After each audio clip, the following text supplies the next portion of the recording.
Good evening. Welcome to the Engineering Live Q&A. I'm Alex. I'm one of the marketing managers here at the SMB Group, and I'm joined by Paul, who is our section head for engineering, and he's going to give you a bit of an overview about the courses that we offer. And if you have any questions, please type them in the box and we'll get them answered for you. So over to you, Paul. Hi everybody, my name's Paul White, as Alex has just said. And I'm the section manager for engineering. Across obviously across the SMB group, which is obviously the Brooksby, Melton and Stevenson's campuses, we do offer a vast selection of engineering courses: motor vehicle engineering, agricultural engineering, heavy goods, mechanical, electrical engineering, pretty much anything you want really. I'm mainly going to talk to you tonight about sort of all our sort of wheeled or tracked courses that we do. So if you want to do something along the lines of either plant machinery, agricultural machinery, that sort of stuff, we have courses for those, and we have a full-time course, usually a level 2 course, and that one's run at the Brooksby campus. And you'll cover everything that is to do from hydraulics to engines to tracks to electrical to whatever else it is that you need to do within those courses. We have several fully functional farm over there. We have lots and lots of tractors, and we have really well equipped workshops as well. We also have a light vehicle department at both sites. We have light vehicle at both Brooksby and Stevenson's campuses. So whichever one's more suitable for you for access, etc. And they both offer similar sort of things. Our level 3 courses, for anybody who's looking at progressing or upskilling, our level 3 courses for light vehicle are only run at the Brooksby campus currently.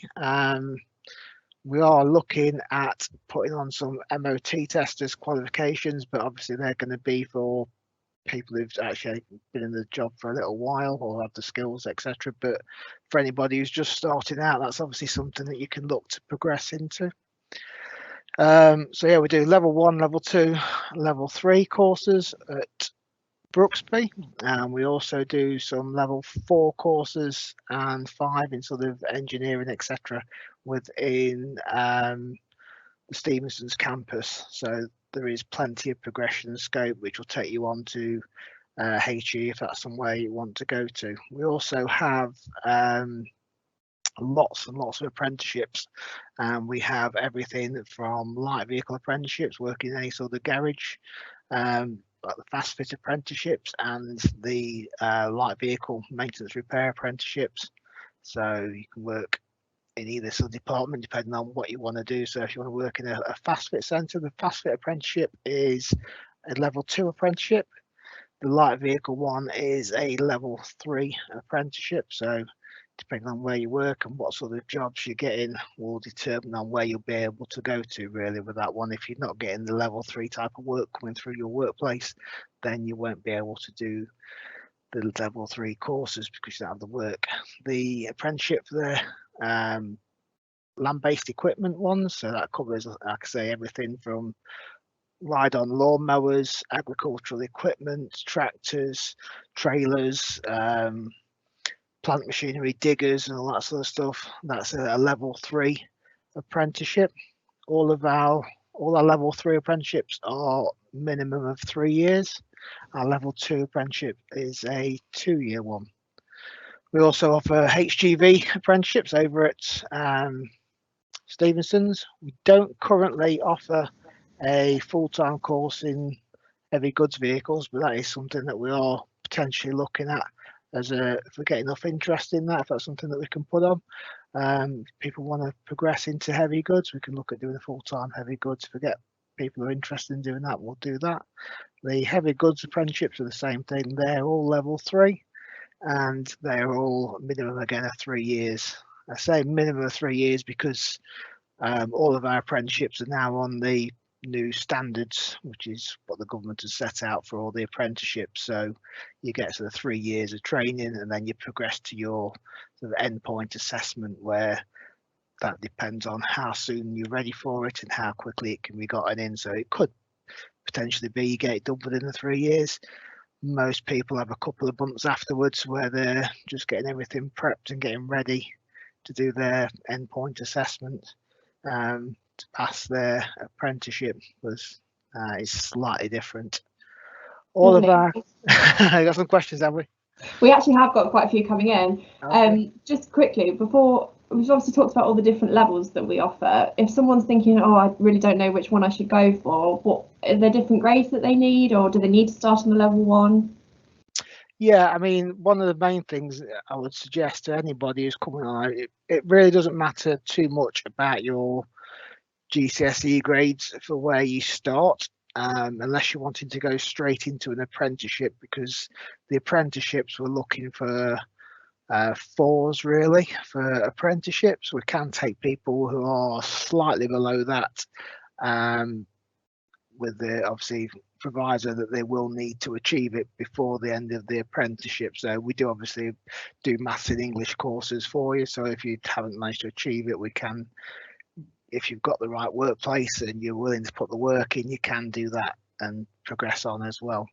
But if you don't get your level 2s, then you won't be, or your level 2 functional skills or your grade 4s out of school, you won't be able to progress to the endpoint assessment, which means you won't be able to achieve your apprenticeship if you don't get those whilst you're on there.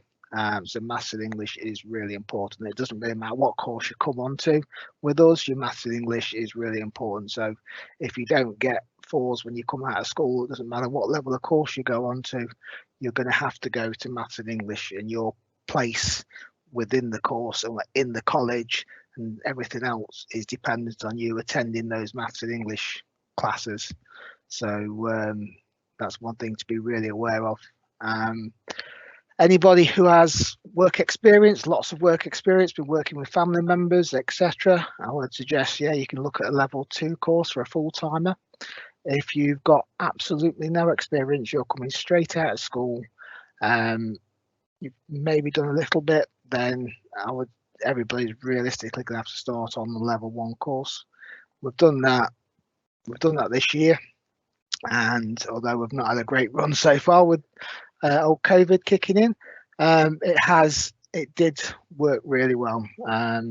Nobody was out of the depth. Everybody was able to get on and cope and learn what they needed to learn. We do give the option of progressing forward as well. So if you come on and you're on a level 1 course and you're finding it far too easy, we can progress you up, fast track you straight up to the level 2 course, because within the first 6 weeks we run a level 1 award. If you achieve that really well and you find it all far too easy, rather than you going on to the level 1 diploma, we can just put you straight onto the level 2 diploma. So there is options for you there as well. Thank you. Somebody's asked, will I be qualified to carry out MOTs? To be a qualified MOT tester, you will need a level 3 qualification. So you'll have to do the years 1, 2 and 3. You'll also need minimum of 4 years industry experience, which means you will have to have worked in a garage for a minimum of 4 years, and then you can sit the MOT tester's qualification. So there's a little bit more to it than passing your level 3. You need to have industry experience as well, which means you need to be working in a workplace. So even if you're doing a full-time course, you still need to be working in a workplace. Brilliant, thank you. And next question, is a lot of the work to do with electrical testing on cars, or are we trained to work on older cars as well? Both, yeah, so you're trained to work on both. We do obviously cover, in all fairness, the majority of it. It depends on what you're doing. If you're doing land-based stuff, because a lot of land-based, there's still quite a lot of the places out there still have a lot of old technology vehicles out there. We have to cover a lot of older technology within the land-based qualification, whereas in the light vehicle qualifications there's not quite so many out there. They're obviously mostly modern vehicles, but we do cover all the basics. So you will do things like carburetors, you will do things like points and condensers, briefly, just so that you know where ignition systems came from, etc. You will set valve clearances, and you will do all those sorts of things as well. So it won't just be all electrics and playing on screens and looking at computers. There is a lot more hands-on stuff, and most of our courses are very hands-on. Brilliant. Lovely. Next question. Are the classes big groups or small class sizes? We tend to keep the classes around the 16, purely for the workshop sizes. We did have a couple of groups that were slightly larger last year, and we possibly do occasionally, because obviously we don't want to turn anybody down, but we have to be realistic on the number of people we can safely have in a workshop. So it's a bit of a balancing act on the two. But yeah, the classes are around about 16. Classrooms are fantastic, really big, really new sort of smart boards and all that sort of stuff in the classrooms, really nicely well laid out. Been really spacious for the whole COVID, meter or so between everybody and all that sort of thing. So we've been really lucky there. The workshops are really modern and new. Vehicles are all in good condition. And we have everything there from sort of older, sort of mid-2000s cars to virtually brand new stuff to hybrids and everything else. So yeah, we've got quite a good range of vehicles and space and everything else, and you won't feel like you're being left out or that you're not getting enough attention when you're in any of these groups. It's really good. I mean, we do have technicians in the workshops as well to support the lecturers. So if your lecturer is busy with one person, then the technician can support you as well. So there is more staff available for you as well. Yeah, that's a really good point. I mean, as a college, we're quite small, aren't we, compared to some of the inner city colleges, which is really nice for our students. But Brooksby itself is 850 acres, so you've got plenty of room to spread out.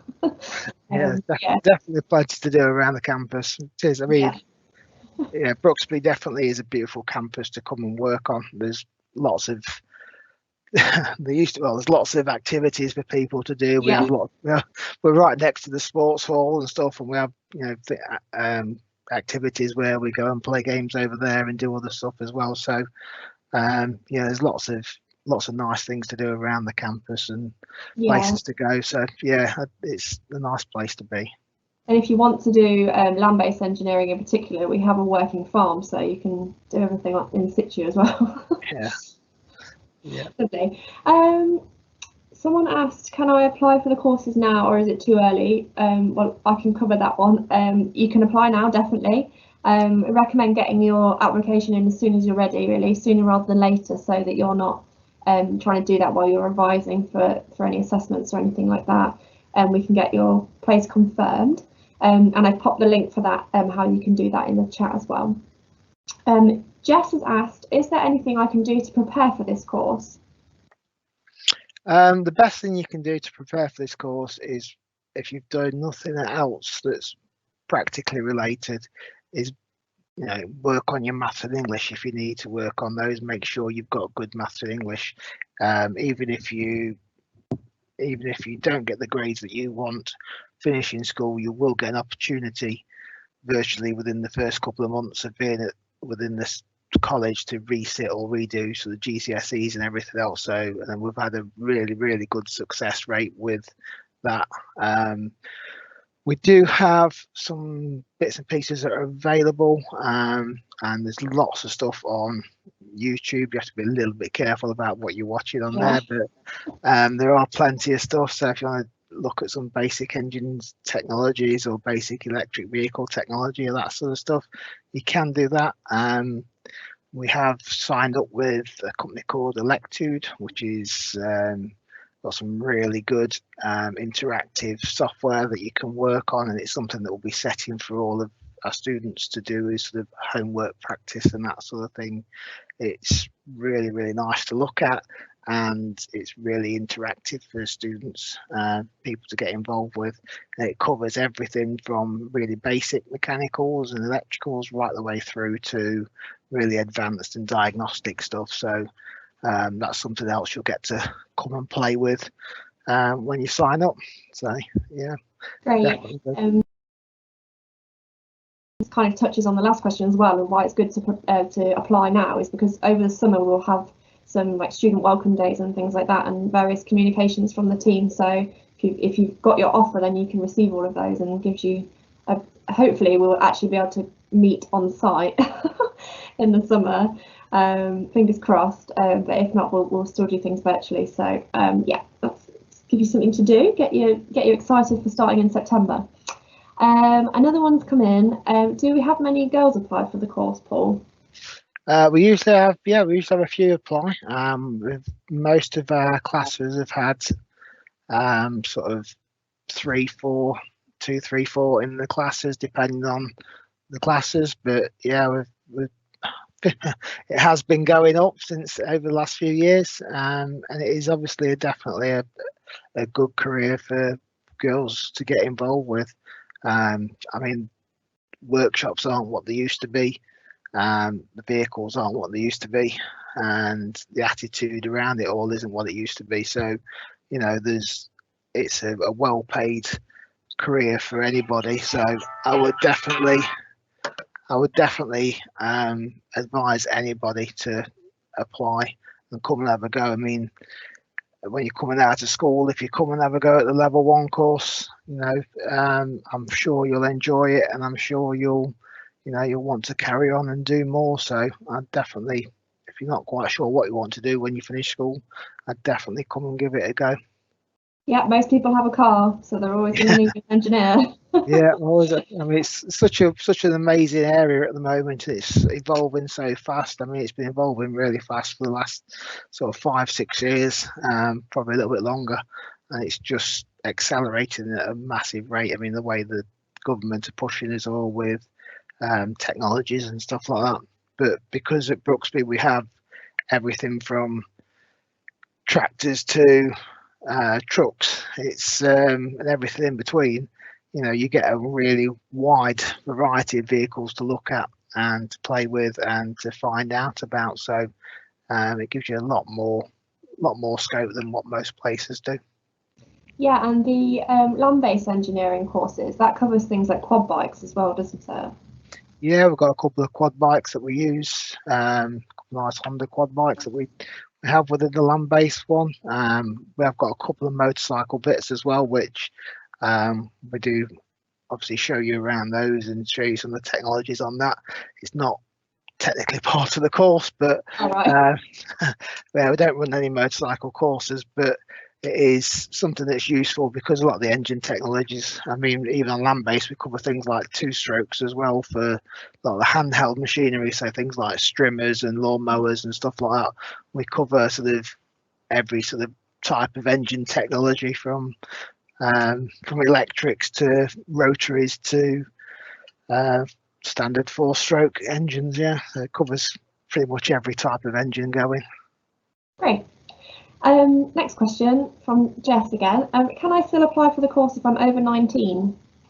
Yeah, definitely. No problem at all. I mean, depending on your circumstances, there's lots of different ways that you can do it.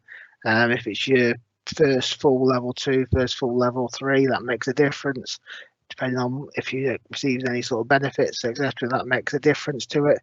If you're not entitled to anything, there's adult grants and stuff, but you will get at 19 to 24, you normally get reduced funding anyway, so you'll get partially funded if nothing for 19 to 24. Over 24 it becomes a little bit more difficult, but yeah, 19, absolutely no problem at all. And this kind of comes back to the entry requirements. If a learner is over 19 or they have a lot of work experience, you take that into consideration, don't you? Yeah, definitely. I mean, people who've been in industry, been in jobs, been working with other people, got all those sorts of skills, then obviously we can look at the best courses available and obviously try and speed up the process for people who are a little bit older, so that because obviously they've got less time to get really started. So, you know, we need to get them people moving and into industry as fast as we can do. So yeah, we can do quite a lot for that. popping a link to the bursaries information in the chat, so if anyone needs some more information on that, the adult learning loan and things like that, that's there. Jack has asked, how will I be assessed on this course? There's several ways that you'll be assessed. Most of these are practical assessments. There are some written assessments, depending on the level that you're at and working at, will depend on the difficulty of the written assessments that you do. And there are some online assessments which are pretty much all multiple choice assessments as well. So you don't have, the only time you have a written assessment is for some of the apprenticeships when you come into, and it's not for all of them either, it's just for some of your apprenticeships where you come towards the end of them, for the endpoint assessment. Some of those have written assessments in them, but for like your level one courses, there's literally one online exam, which is mainly around your health and safety type stuff, which we do quite early on within the course. The rest of your course is pretty much done through job cards and write-ups of the job cards of the tasks that you've been doing within the workshops. So it's very practically minded, and it's very good. I mean, if you know nothing about industry and you know nothing about vehicles, that's the way to go, because you learn what all the different bits are called, and you learn how they all fit together, and you know why things do what they're supposed to do. Which, having that extra year, so rather than going straight into a level 2, it just gives you that time, because there's no substitute for time spent in the workshop and time doing stuff. You just can't learn that in books. So yeah, and the transition from school to college, especially at the moment with us being on lockdown, is quite a big step really. So that extra year can be really helpful, can't it? No, definitely. Like I say, from last year, for all the people coming out of the COVID stuff last year, it's worked really, really well, and I definitely want to do that again this year with people. Yeah, good. I've got time for just one more question, I think. Jack said, when are interviews taking place? Well, we're doing them all year, aren't we, Paul? All the time. Yeah. I mean, every week I seem to get another email coming through. I've got a few more emails for you a few more applicants for you to interview. So yeah, we've got lots of interview dates throughout the year. Obviously, as it is at the moment, all your interviews will be done over the telephone, so you won't have to come into college to do anything like that. You'll literally do your interview over the telephone. So either myself or Paul will probably give you a call and just discuss your options and talk about your grades and check your reasons for why you want to come onto the course. So if you can think of something better than I like cars, than an answer to why you want to come on the program, or I don't really know, that'd be great. That's so yeah. For the other question about what can I do before coming on the course, have a good think about why it is you want to come on the course. Yeah. If you just got an interest in, I say, if you've got an interest in cars, why have you got an interest in them? Or if you've got an interest in lorries, why have you got an interest in them? Yeah, that's probably a good place to start. That's a really good tip, actually. And if someone applies, you will hear back from us sort of within a week. You'll be emailed to your email address that you provided when you applied. So keep an eye on your inbox, and then interview dates are normally sort of within a couple of weeks around then as well. That's everything we've got time for. I just popped our course inquiries email address in the chat box as well. So if anyone needs any help with an application tonight, our admissions team are available, so they can help you. They can also answer some questions around transport and things like that if you need any more information. Thanks, Paul. That was great. No worries. Thank you, everybody, for coming on. Hope to see you in September. Yeah. Thank you. Cheers. Bye.